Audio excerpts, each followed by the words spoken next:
পৃথিবীর মানুষ মাই ইফআল যালিকা ইয়ালকা ফামা, যে ব্যক্তি জেনায় লিপ্ত হবে তার 1 নাম্বার বিপদ, সে হবে মহাপাপী। 2 ইজাফলাহুল আযাবু ইয়াউমাল কিয়ামা, যে ব্যক্তি জেনায় লিপ্ত হবে বিচারে তার শাস্তি দ্বিগুণ শতগুণ বেশি হয়ে যাবে। 3 ওয়ায়াখলুদ ফীহি মুহানা, সে চিরদিন জাহান্নামে থাকবে অপমান অবস্থায়। শুনুন, জেনায় লিপ্ত হলে 3টে বিপদ আছে। 1, সে হবে মহাপাপী। 2, বিচারের মাঠে তার শাস্তি দ্বিগুণ শতগুণ বেড়ে যাবে। 3, সে চিরদিন জাহান্নামে থাকবে। মহান আল্লাহ বলেন, ওয়াসানিয়াতু ওয়াসানি ফাজলিদু কুল্লা ওয়াহিদিন মিনহুমা মিআতা জালদা। পৃথিবীর মানুষ, বিবাহিত পুরুষ নারী যারা জেনায় লিপ্ত হচ্ছে তাদেরকে 100 লাঠি পিটাও।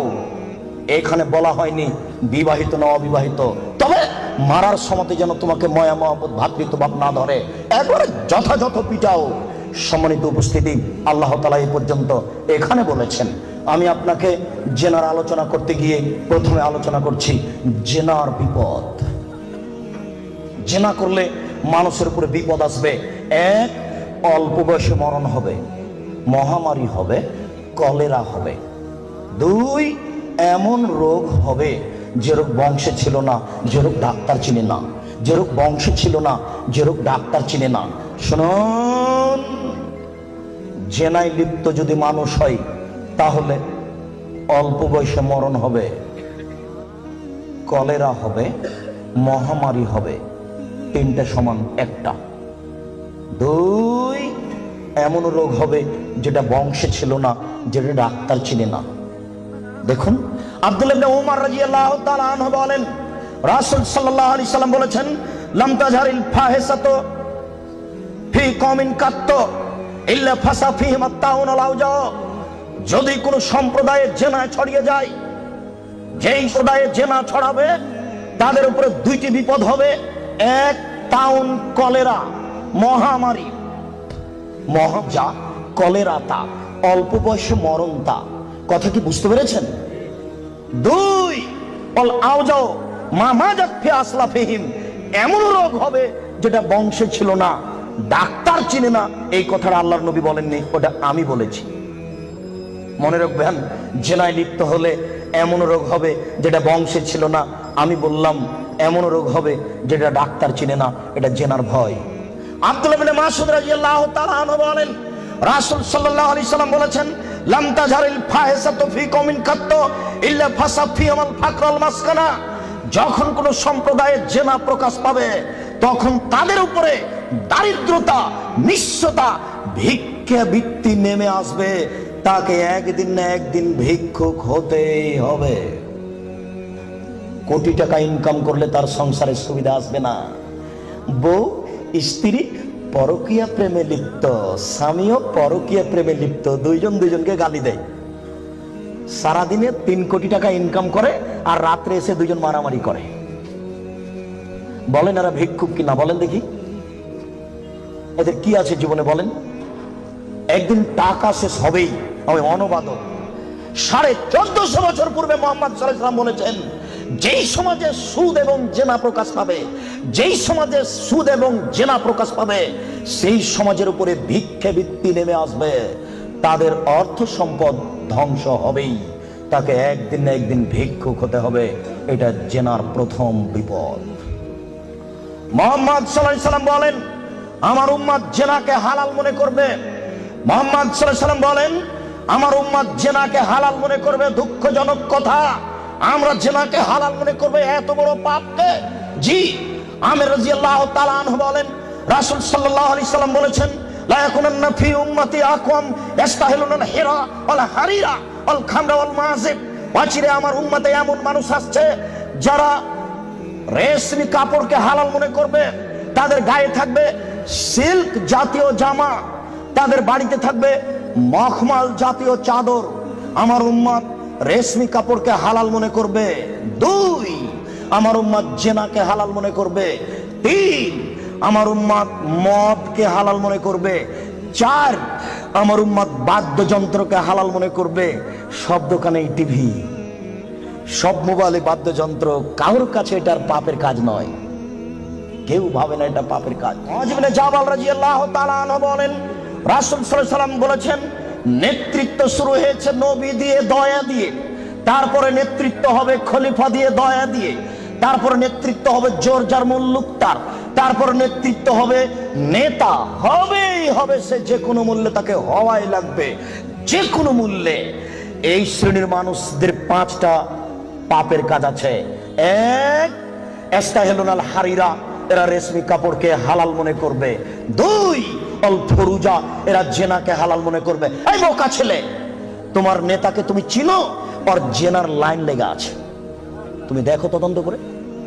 আল্লাহ নবী বলেছেন, আমি অনুবাদক, এসব সমাজের নেতারা জেনাকে হালাল মনে করবে।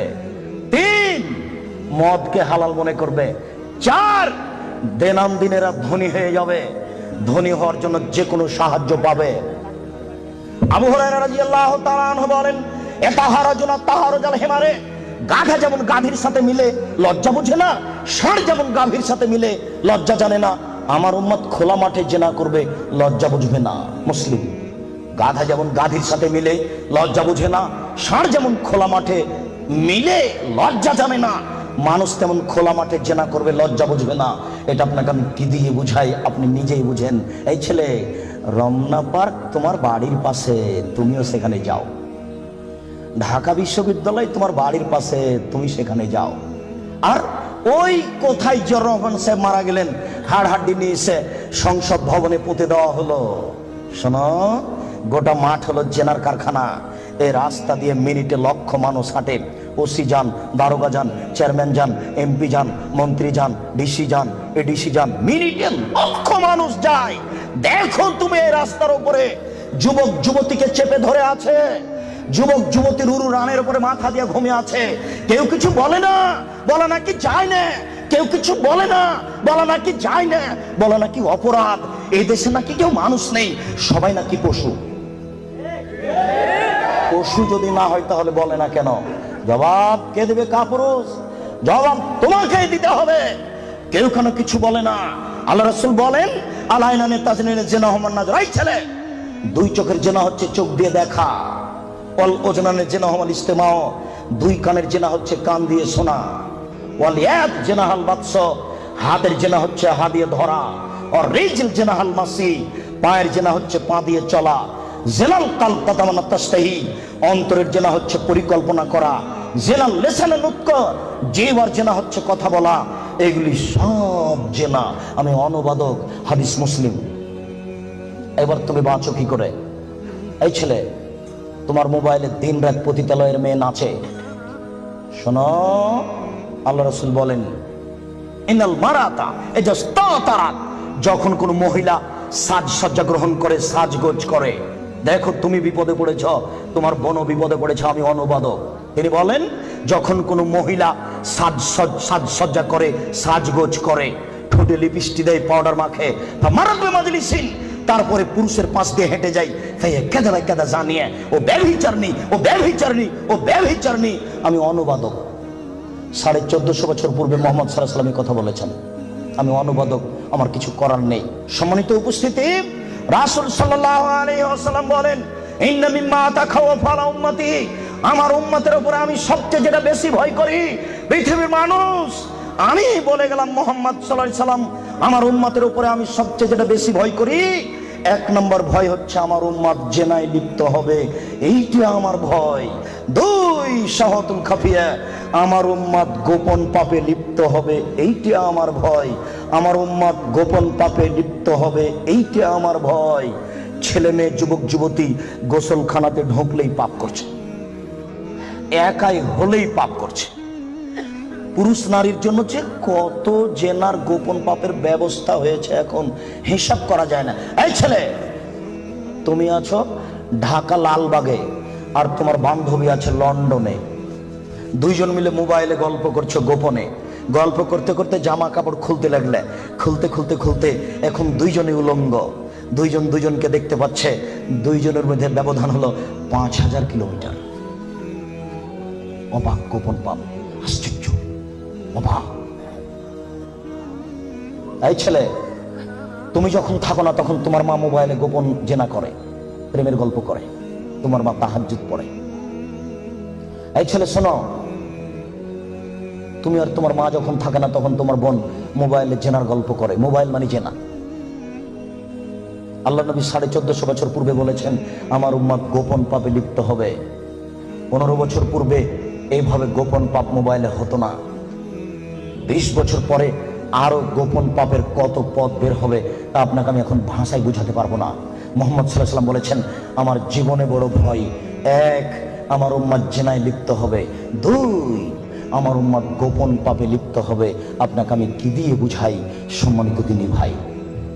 মুহাম্মদ সাল্লাল্লাহু আলাইহি সাল্লাম বলেন রাত যখন অর্ধেক হয় তখন সমস্ত আকাশের দরজা খুলে দেয়। যে ব্যক্তি আল্লাহর কাছে প্রার্থনা করে তার প্রার্থনা কবুল হয়ে যায়।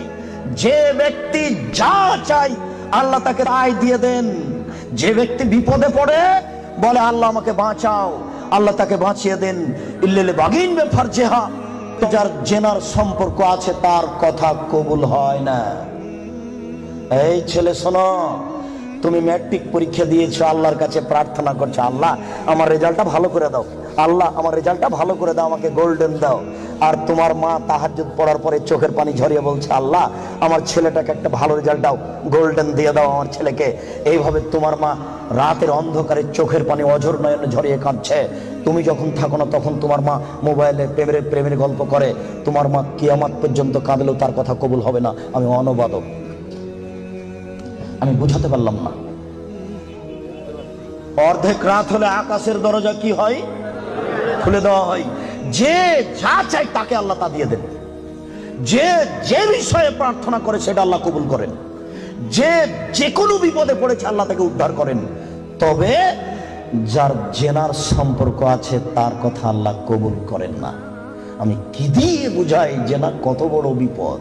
আমি কি দিয়ে বোঝাই আপনাকে জেনা কত বড় বিপদ? যেটা ঘরে ঘরে হচ্ছে, যেখানে সেখানে হচ্ছে, যেটা মানুষের কাছে আজকে পাপে কাজ নয়।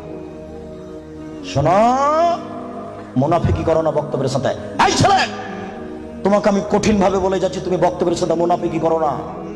এখান থেকে উঠার আগে মোবাইলে যত মেয়ের নাম্বার আছে তুমি কেটে দিয়ে উঠবা। জিন্দগিতে কোনোদিন কোনো মেয়ের সাথে গল্প করো না। তোমার সাথে এই অংশে আমার জরুরি কথা আছে, তুমি একটু ধৈর্য ধারণ করো, একটু সামান্য একটু থামো। তোমার সাথে আমার আরো জরুরি কয়েকটি কথা আছে। মুহাম্মদ সাল্লাল্লাহু আলাইহি সাল্লাম বলেন আমি রাতে ঘুমিয়েছিলাম, জিবরাইল আমার ডান হাত ধরলেন, মিকাইল আমার বাম হাত ধরলেন, ধরে আমাকে নিয়ে চলে যাচ্ছেন। যেতে যেতে দেখি অনেক মানুষ আসাদু সাইনতে খাফান, ফুলে ফেফে বিশাল বিশাল আকৃতি ধারণ করে আছে। 50 হাত 100 হাত উঁচু উঁচু হয়ে আছে। ওয়ান্তানাহু রিহান, দুর্গন্ধে টিকা যায় না, এত গন্ধ। কান্নাহুল মারাহিজ, মনে হচ্ছে যেন তারা গ্রামের টয়লেট, মনে হচ্ছে যেন তারা গণশৌচাগার, মনে হচ্ছে যেন তারা গ্রামের টয়লেট, মনে হচ্ছে যেন তারা গ্রামের শৌচাগার। যেই শৌচাগার টয়লেট পরিষ্কার করা হয় না, গণশৌচাগার, গন্ধে টিকা যায় না, বিশাল বিশাল রূপ ধারণ করে আছে। আমি বললাম জিবরাইল মানহাউলাই, কি এরা কে? জিবরাইল এরা কারা? ছি ছি ছি ছি, এরা কারা? এতক্ষণে গন্ধ, এতক্ষণে ফুলে আছে। তখন জিবরাইল বললেন অহমদ জোনাতা সাওয়ানি, এরা হলো ব্যভিচারিণী। বলো যুবক, মোটা মোটা হ্যাঁ ফুলে আছে, খুব গন্ধ, এরা কারা? ব্যভিচারিণী। তুমি সাবধান থাকো, তুমি একটু অপেক্ষা করো। শুনুন, আল্লাহ নবী বলছেন যে আমার ডান হাত জিবরাইল ধরলেন, বাম হাত মিকাইল ধরলেন, ধরে নিয়ে চলে যাচ্ছেন। যেতে যেতে দেখি একটা গর্ত, চুলার মতো। কোন চুলা? যাতে তন্দুরি রুটি হয়। তন্দুরি রুটির চুলা দেখেছেন? ভিতরে রুটি দিয়ে সিদ্ধ হলে বের করে নেওয়া হয়, এরকম চুলা। তার ভিতরে দেখি ধাঁধা ধাঁধা ধাঁধা করে আগুন জ্বলছে। ইরতাফাও, আগুন যখন জোরে জ্বলে উঠছে তখন ওর ভিতরে যা কিছু আছে সব উপরে চলে যাচ্ছে। হাজা খামেদাত রাজাউ ফিহা, আর যখন আগুনটা কমে আসছে তখন সব নিচের দিকে চলে যাচ্ছে। ফিহারে জালুন অনিসাউন ওরাতন, তাতে দেখি পুরুষ এবং নারী জমা ধরে আছে উলঙ্গ অবস্থায়, পরনে কাপড় নেই কারো, এভাবে জমা ধরে আছে উলঙ্গ অবস্থায়। আগুন যখন জোরে জ্বলে উঠছে দাদা দাদা দাদা করে উপরে চলে যাচ্ছে, আবার যখন আগুন কমে যাচ্ছে তখন নিচের দিকে চলে যাচ্ছে। আর উপরে উঠলে মনে হচ্ছে যেন বের হয়ে পড়ে যাবে। দেখে সেখানে পুরুষ এবং নারী উলঙ্গ অবস্থায় জ্বলছে। আমি বললাম জিবরাইল মানাউলা, এরা কারা? তখন জিবরাইল বললেন ওহমুজ জনাত, তারা হলো ব্যভিচারিণী। আল্লাহ নবী বলেছেন যেসব মহিলারা জেনায় লিপ্ত হবে ওদের লজ্জা স্থানের গন্ধে জাহান্নামীরা জাহান্নামে টিকতে পারবে না। যেসব মহিলারা জেনায় লিপ্ত হবে ওদের লজ্জা স্থানের গন্ধে জাহান্নামীরা জাহান্নামে টিকতে পারবে না। যেসব মহিলারা জেনায় লিপ্ত হবে ওদের লজ্জা স্থানের গন্ধে জাহান্নামীরা জাহান্নামে টিকতে পারবে না। মুহাম্মদ সাল্লাল্লাহু আলাইহি সাল্লাম বলেছেন। শুনুন সম্মানিত দিনী ভাই, আবু হুরায়রা রাদিয়াল্লাহু তাআলা আনহু বলেন রাসূল সাল্লাল্লাহু আলাইহি সাল্লাম বলেছেন আল বিকরু বিল বিকরি জিলদুমি ওয়া তাগরিবু সানা। অবিবাহিত ছেলের জিনায় লিপ্ত হয় তাহলে তাকে 100 লাঠি পিটিয়ে এলাকা থেকে 1 বছরের জন্য তাড়িয়ে দিতে হবে। তিনি বলেন বিবাহিত পুরুষ যদি জেনায় লিপ্ত হয় তাহলে তাকে ইট ঢেল পাথর দিয়ে মেরে মেরে মেরে ফেলতে হবে। এদেশের লাখো ভাবিকে ইট ঢেল পাথর দিয়ে মেরে ফেলতে হবে যারা দেবরের সাথে জেনায় লিপ্ত হয়েছে। এদেশের লাখো দুলা ভাইকে ইট ঢেল পাথর দিয়ে মেরে ফেলতে হবে যারা সেলিকার সাথে জেনায় লিপ্ত হয়েছে। এদেশের লাখো পুরুষকে ইট ঢেল পাথর দিয়ে মেরে ফেলতে হবে যাদের স্ত্রী থাকার পরেও অন্য নারীর সাথে জেনায় লিপ্ত হয়েছে। এদেশের লাখো নারী বেহায়া বেশরমা লজ্জাহীনা নারী যারা স্বামী বাড়িতে থাকার পরেও অন্য পুরুষের সামনে নিজের পরনের কাপড় খুলে উলঙ্গ অবস্থায় জেনায় লিপ্ত হয়। শুনুন, এদের ইট ঢেল পাথর দিয়ে মেরে মেরে মেরে ফেলতে হবে, এদের বাঁচার কোনো পথ নেই। রাসূল সাল্লাল্লাহু আলাইহি সাল্লাম বলেন 3 শ্রেণীর মানুষকে হত্যা করতে হয়, তবে 2 শ্রেণীর মানুষের বাঁচার পথ আছে। মনে রাখুন, 3 শ্রেণীর মুসলমানকে হত্যা করতে হয়, 2 শ্রেণীর মানুষের বাঁচার পথ আছে, 1 শ্রেণীর মানুষের বাঁচার পথ নেই। কেউ যদি বলে আমি কোরআন মানি না তাহলে তাকে হত্যা করতে হবে। কেউ যদি বলে গাভীর দুধ হারাম তাহলে তাকে হত্যা করতে হবে। কেউ যদি বলে মদ হালাল তাহলে তাকে হত্যা করতে হবে। সরকারের পক্ষ থেকে গলায় ফাঁস দেওয়া হয়েছে, ফাঁস টান টান। তখন বলছে বলেছে আমার ভুল হয়েছে, আমি কথা ফিরিয়ে নিলাম। তাহলে তাকে আর ফাঁসি দিতে হবে না, নামিয়ে নিতে হবে, বেঁচে গেল। পাপ করেছিল হত্যার যোগ্য। আমি বুঝাতে পারলাম না মনে হয়।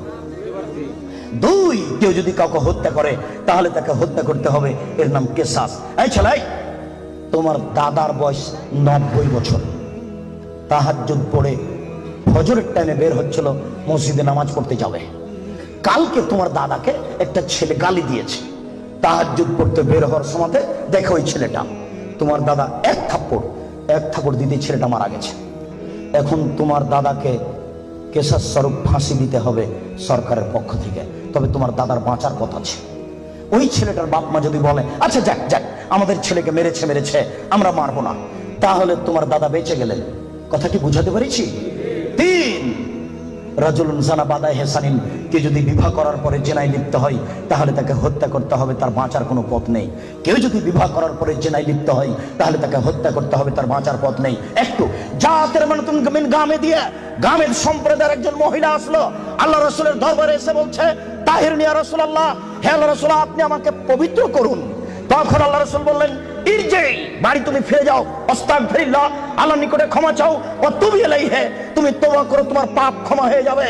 তখন মহিলাটি বলছে তুরাদ্দাদুনি কামা রাদ্দাদ মাইজ ইবনে মালিক, আপনি মাইজ ইবনে মালিকের বিচার না করে বারবার ফিরিয়ে দিয়েছিলেন, আপনি কি আমাকে সেইভাবে ফিরিয়ে দিতে চাচ্ছেন? আমার পেট উঁচু হয়েছে, অবৈধ সন্তানে আমার পেটে অবৈধ সন্তান রয়েছে, দয়া করে আপনি আমাকে ফিরিয়ে দিন না, আমার বিচার করে দেন। তখন আল্লাহ রাসূল বললেন আচ্ছা ঠিক আছে, ইরজিই হাত্তা তালিদি, তুমি বাড়ি চলে যাও, যেদিন তোমার বাচ্চা হবে সেদিন আসিও, বিচার করে দেব। মহিলা বাড়ি চলে গেল। বাচ্চা সবে মাত্র প্রসব হয়েছে। মুসলিম গ্রন্থে এসেছে ওই বাচ্চাটাকে ন্যাকড়ার মধ্যে জড়িয়েছে, প্রসব হওয়া মাত্র জড়িয়ে নিয়েছে আল্লাহ রাসূলের দরবারে এসে বলছে আল্লাহ রাসূল এ দেখেন বাচ্চা প্রসব হয়েছে, বিচার করে দেন।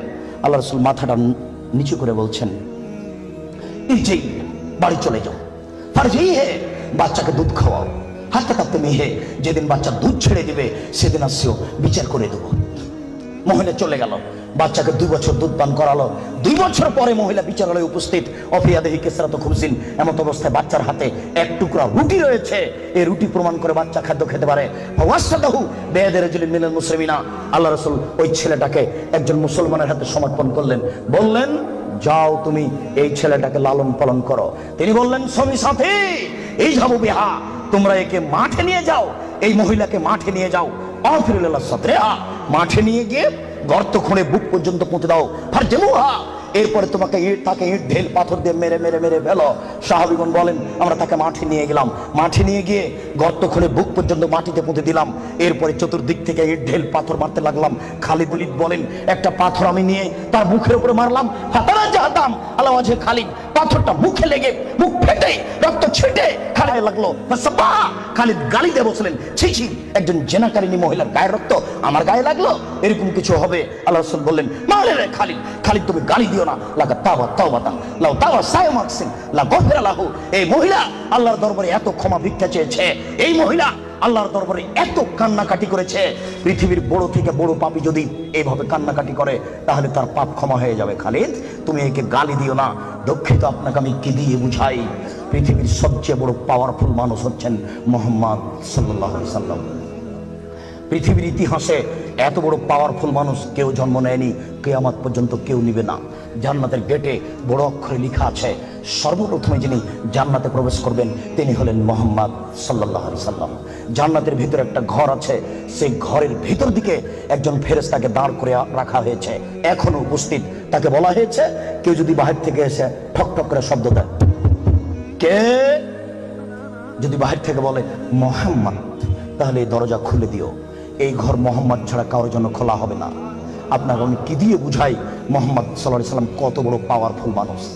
বিচারের মাঠে ইব্রাহিম আলাইহিস সালাম বলবেন কাদ গাজিবা আলাইয়া রাব্বি, আমার প্রতিপালক আমার উপরে রাগ করেছেন, মা গাজিবা মিন কাবলালা বাদ, আমার প্রতিপালক এইরকম রাগ পূর্বেও কোনোদিন করেননি, ভবিষ্যতেও কোনোদিন করবেন না।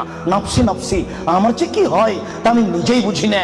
এইভাবে চিল্লাচিল্লি করবেন ইব্রাহিম আলাইহিস সালাম। আপনার হুজুরের কি হবে, পীর সাহেবের, আপনাকে আমি কি দিয়ে বুঝাই? শুনুন, ওই সময়তে মুহাম্মদ সাল্লাল্লাহু আলাইহি সাল্লাম সিজদায় পড়বেন, তখন আল্লাহ বলবেন ইরফা রাসাক সালতুতা আসফাতু সাফা, মুহাম্মদ মাথা উঠান, বলেন যা বলবেন তাই মেনে নিব, যেই কথা বলবেন আমি সে কথা গ্রহণ করব। আপনি মাথা উঠান না, আপনি বলেন না আমাকে কি বলছেন, আমি আল্লাহ, আপনি যা বলবেন তাই মেনে নিব। এত বড় পাওয়ারফুল মানুষ একটু বলতে পারলেন না, যাও যাও তোমার বিচার হবে না, তোমার পাপ ক্ষমা হয়ে গেছে, যাও তোমার বিচার হবে না, এই কথা তিনি বলতে পারলেন না। এত বড় পাওয়ারফুল মানুষ, তিনি খালি বললেন খালিদ তুমি একে গালি দিও না, এত তওবা করেছে, এরকম তওবা যদি বড় থেকে বড় পাপী করে তাহলে তার পাপকে ক্ষমা করা হবে খালিদ, তার মানে এর পাপ ক্ষমা হয়ে গেছে। তাই তো তিনি জানাজা করলেন, তাই তো তিনি কাফন দাফন করলেন, কিন্তু তিনি তাকে বলতে পারলেন না যাও যাও তোমার বিচার হবে না, তোমার পাপ ক্ষমা হয়ে গেছে। পৃথিবীর সবচেয়ে বড় পাওয়ারফুল মানুষ এ কথা বলতে পারলেন না, তার মানে বিবাহ করার পরে জেনায় লিপ্ত হলে তার দুনিয়াতে বেঁচে থাকার কোনো সুযোগ নেই। আমি আপনাকে কি দিয়ে বুঝাই শরীয়ত কি জিনিস? বিবাহ করার পরে জেনায় লিপ্ত হলে তার বেঁচে থাকার কোনো সুযোগ নেই। আব্দুর রাজ্জাক সাহেব, কথা বুঝেছি, একটু দয়া করে কোনো পথঘাট বলেন। জি পথঘাট আছে, চিন্তা করবেন না, নিরাশার কিছু নেই। শুনুন, নিরাশার কিছু নেই। এই পাপ কার সাথে জড়িত? আল্লাহর সাথে জড়িত। আল্লাহ নবী বলেছেন কেউ যদি জেনে শুনে 1 টাকা সুদ খায়, 36 বার জেনা করে যত পাপ হবে 1 টাকা সুদ খেলে তার চেয়ে বেশি পাপ হবে। তিনি বলেছেন সুদের পাপের 70টি ভাগ রয়েছে, ছোট ভাগ হলো মার সাথে জেনা করলে যেমন পাপ হয়। সুদ যত বড়ই পাপ হোক না কেন, সুদের পাপ কার সাথে জড়িত? আল্লাহর সাথে জড়িত। জেনার পাপ কার সাথে জড়িত? আল্লাহর সাথে জড়িত। যুবক তুমি নিরাশা হবে না, নিরাশার কিছু নেই। শোনো, ওই মোড়ে উঠে এইখানে রিক্সা থেকে নেমে রিক্সাওয়ালাকে বলছো রিক্সাওয়ালা কয় টাকা ভাড়া রে? 40 টাকা। হ্যাঁ বেটা 20 টাকা ভাড়া, 40 টাকা চাও, এক থাপ্পড় দিয়ে 20 টাকা দিয়ে বিদায় করে দিলে। এখন এই পাপ তওবা করে ক্ষমা হবে না, মরা পর্যন্ত কাঁদলেও হবে না। এটা খুবই জটিল। জেনার পাপের চেয়ে রিক্সাওয়ালাকে একটা থাপ্পড় মারা কত যে কঠিন, আপনাকে আমি কি দিয়ে বুঝাই? এই ছেলে, তোমার বাপ দলীয় দাপটে জমি দখল করেছে, দিন রাত যদি তোমার বাপ তাহাজ্জুদ পড়ে হবে না। শফিকুল ইসলাম জাগরণী বলেছেন লাভ হবে না কবর পাকা করে দিয়েছেন, বাপের কবর যদি স্বর্ণ দিয়ে বানান কোনো লাভ হবে না। নজরুল ইসলাম বলেছেন মসজিদের পাশে কবর দিও ভাই, মসজিদের পাশে কেন? আপনার ফের কবর যদি কাবা ঘরের নিচে ঢুকিয়ে দেন, 1 পয়সা লাভ হবে না। শুনুন, রিকশাওয়ালাকে থাপ্পড় মেরেছেন, ক্ষমার প্রীতি কোনো সুযোগ নেই। রিকশাওয়ালাকে খুঁজে বের করতে হবে, খুঁজে বের করে হাত ধরে বলতে হবে, ও রিকশাওয়ালা, আমি বুঝতে পারিনি গো, তোমাকে 1 থাপ্পড় মারা আমার ভুল হয়েছে, তুমি আমাকে মাফ করো। এই কথা বলার পূর্ব পর্যন্ত পৃথিবীতে কোথাও ক্ষমা নেই। এরা মানুষের সাথে জড়িত পাপ। এই ছেলে, তুমি দিনরাত গরু জবাই করা, কসাই গোস্ত বিক্রি করো, কোটি টাকা ইনকাম করো, তাতে আসে যায় না। কোটি টাকা ইনকাম করো, তাতে আসে যায় না। প্রত্যেক দাঁড়িতে 50 করে গোস্ত কম দিয়েছ, এখন ক্ষমা নেও দেখি। কিয়ামত পর্যন্ত তওবা করলে এই পাপ ক্ষমা হবে না। জেনা যত বড়ই পাপ হোক না কেন, গোস্ত ঠকিয়ে বিক্রি করার চেয়ে ছোট, গোস্ত ঠকিয়ে বিক্রি করার চেয়ে অনেক বেশি বড় পাপ। এই ছেলে, তুমি তো শহরে প্রতারণা দিয়ে ব্যবসা করছো, এটা দাম কত? 1500। তুমি জানো যে এর দাম 300। আচ্ছা 300 তুমি 500 চাও, চলন্ত বাজার যদি এর 2000 টাকা হয় তবু জায়েজ। তুমি জেনে শুনে বললে 1500 টাকা, তার মানে তুমি প্রতারণা দিয়েছ। একদিনে যদি কোটি টাকা ইনকাম হয় তবু তোমাকে একদিন ভিক্ষুক হতেই হবে। তুমি এইভাবে ব্যবসা কোনোদিন সফলতা অর্জন করতে পারবে না। শোনো, ডবল দাম নেওয়া যায়, প্রমাণ 10 গুণ দাম নেওয়া যায় যদি চলন্ত বাজার সেটা হয়। প্রমাণ, আল্লাহ রাসূল বলেন, আনাস, এই যে 1 টাকা নাও, ছাগল কিনে নিয়ে আসো। আনাস বাজারে গিয়ে 1 টাকা দিয়ে ছাগল কিনে আরেক জায়গাতে 2 টাকায় বিক্রি করেছে। 2 টাকা দিয়ে বিক্রি করে আবার 1 টাকা দিয়ে একটা ছাগল কিনেছেন আর 1 টাকা নিয়ে চলে এসেছেন। আল্লাহ রাসূল, এনেন একটা ছাগল আর 1 টাকা। আনাস, কি ব্যাপার? তোমাকে যে আমি টাকা দিয়েছি একটা ছাগল কেনার জন্য, তো টাকাও দিচ্ছ, ছাগলও যে দিচ্ছ। আল্লাহ রাসূল, আমি বাজারে একটা ছাগল কিনে ওকে 2 টাকায় বিক্রি করেছি, তারপরে 1 টাকা দিয়ে আরেকটা ছাগল কিনেছি আর 1 টাকা ফিরে নিয়ে এসেছি। আচ্ছা, বারাকাল্লাহু ফি তিজারাতিক, আল্লাহ তোমার ব্যবসাতে বরকত দান করুক। কি বুঝলেন? ডবল দামে বিক্রি করেছে। ঢাকার ওই পারে যদি 1 টাকা বড় 600 টাকা গজ হয়, আর এই পারে যদি 1200 টাকা গজ হয় তবুও জায়েজ। হোমিও ডাক্তার আমাকে বলছে, আব্দুর রাজ্জাক সাহেব, মাত্র এই বোতলে 10 টাকার ওষুধ আছে, আমি এখান থেকে 1 ফোঁটা ওষুধ দিয়ে 3000 টাকা নিই। যদি টাকা কম নিই তাহলে তার ভরসা কমে যাবে। একদিন পরে আবার এসে বলছে ওষুধ দেন। কি করি, আমিও নিরুপায়। তখন এমনি পানি দিয়েছে, কিচ্ছু না, পানি দিয়েছি, দিয়ে 500 টাকা নিয়েছি। যদি 50 টাকা নিই তাহলে সে মনে মনে বলবে আমাকে কোনো ওষুধ দিল না, আমি কি করব? তখন আমি বললাম, ব্যবসা করো, প্রতারণা দিও না। চলন্ত বাজার যদি 1500 টাকা হয় তাহলে নেও, অথবা 500 টাকা নেও, ওই সময় 200 টাকা নিও। তুমি বুঝতে পারছো এটা প্রতারণা, এমন কিছু করো না। জেনার চেয়ে এটা অনেক অনেক অনেক জটিল। সম্মানিত উপস্থিতি, এই ছেলেরা, তোমাকে আশ্বস্ত করছি, নিরাশা হয় না। তবে আমি তোমাকে বলেছি, এখান থেকে উঠার আগে মোবাইলে যেন আর কোনো মেয়ের নাম্বার না থাকে। এবার শোনো, তুমি যদি আজকে মোবাইলের সব নাম্বার কেটে দিতে পারো, আর তুমি যদি বলতে পারো আমি জিন্দেগিতে আর কোনোদিন কোনো মেয়ের সাথে কথা বলবো না, তাহলে তুমি যে কোনো বিপদ থেকে বেঁচে যাও। 3 জন লোক রাস্তায় হাঁটছিল, বৃষ্টি আসলো, পাহাড়ের গর্তে ঢুকলো, একটা বড় পাহাড়, বড় পাথর মুখের উপরে আসলো, আর তারা বের হতে পারবে না। একজন বলল, আল্লাহ, আমার বাপ মাকে ভালোবাসি, পাথরটা সরিয়ে দাও। আল্লাহ বললেন, আচ্ছা ঠিক আছে, একটু দিলাম। একজন বলল, আল্লাহ, আমি একটা লোককে কাজে নিয়েছিলাম, অর্ধেক দিন কাজ করার পরে চলে যাবে। আমি বললাম, টাকা নেও। বলছে, না, নিব না। কদিন পরে এসে বলছে, টাকা দেন। আমি বললাম, গরু ছাগল নিয়ে যাও। আমাকে বলছে, মজাক করবেন না, একদিনের টাকা দেন। আর আমি বললাম, মজাক করিনি, তুমি গরু ছাগল নিয়ে যাও না। সব নিয়ে চলে গেল। আমি যদি তোমাকে সন্তুষ্ট করার জন্য এই কাজ করে থাকি, পাথরটা সরিয়ে দাও। আল্লাহ বললেন, আচ্ছা ঠিক আছে, আমি সরিয়ে দিলাম। 3 জনের তৃতীয় জন বলছে, আল্লাহর নবী, আমার একজন চাচাতো বোন ছিল, আমি তাকে জীবন বাজি রেখে ভালোবাসতাম, আমি তার সাথে জেনা করতে চাইলাম, ফাবাত, সে নাকচ করে দিল। আমাকে বলল, তুই যদি 100টা স্বর্ণের টাকা আমাকে দিতে পারিস আমি রাজি। আমার ভেবেছিল আমি গরিব মানুষ, 100 টাকা সংগ্রহ করতে পারবো না। হাড় ভাঙা পরিশ্রম করে 100 টাকা নিয়ে উপস্থিত আমার বোনের হাতে দিলাম। আমি তার 2 পায়ের মাঝে বসলাম, আমি জেনা করব। তখন আমার বোন বলছে, আব্দুল্লাহ, হে আল্লাহর বান্দা, ইত্তাকিল্লাহ, আল্লাহকে ভয় কররে, ওরা তাত্তাহিল খাতামা, তুই আমাকে অসতী প্রমাণ করিস না। হে আল্লাহর বান্দা, তুই আল্লাহকে ভয় কররে, আমাকে অসতী করিস না। ফাকুম দানাহা, আমি ওখান থেকে উঠে গেছি, তোমার ভয়ে পাথর সরিয়ে দাও। আল্লাহ বলেন আচ্ছা ঠিক আছে, আমি পাথর সরিয়ে দিলাম। এ দেখো, বিপদ থেকে বেঁচে গেল জেনা বন্ধ করার কারণে। আমি মানে বুঝাতে পারলাম না, বুখারী মুসলিমের হাদিস। দুই, এই ছেলে শোনো, শুধু বাঁচা নয়, আজকে থেকে তুমি যদি বলতে পারো, কোন মেয়ে যদি তোমার সাথে জেনার গল্প করতে চাই, তাহলে তুমি মোবাইলে বলবা ইন্নী আখাফুল্লাহ, আমি আল্লাহকে ভয় করি, জিন্দেগিতে আমি তোমার সাথে আর কোনোদিন কথা বলবো না, তুমি আমার সাথে কথা বলবো না। এই কথা যদি তুমি বলতে পারো, বিচারের মাঠে তুমি বিশেষ ছায়াতলে 7 শ্রেণীর মানুষ থাকবে, তবে তুমি একজন। বুখারী মুসলিম। আমি কি বুঝাতে পেরেছি? তার মধ্যে তুমি একজন। 3, এবার তোমাকে ছেড়ে চলে আসলাম তোমার বোন আর তোমার মায়ের কাছে। রাসূল সাল্লাল্লাহু আলাইহি ওয়াসাল্লাম বলেছেন, কেউ যদি 4টি কাজ করতে পারে, কোন নারী যদি 4টি কাজ করতে পারে, জান্নাতের যে কোনো দরজাতে ঢুকতে পাবে। 1, 5 ওয়াক্ত নামাজ পড়বে। 2, রমজান মাসে রোজা থাকবে। 3, স্বামীকে মেনে চলবে।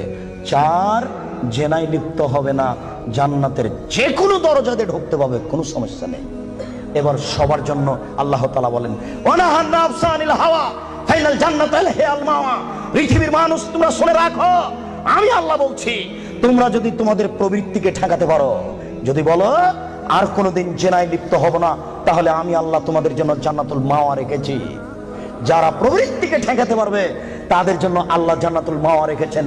সম্মানিত উপস্থিতি, জেনা যত বড়ই পাপ হোক না কেন, আজকে আপনি সেখান থেকে ফিরে আসার চেষ্টা করুন, আল্লাহ আপনাকে রক্ষা করবেন ইনশাআল্লাহ।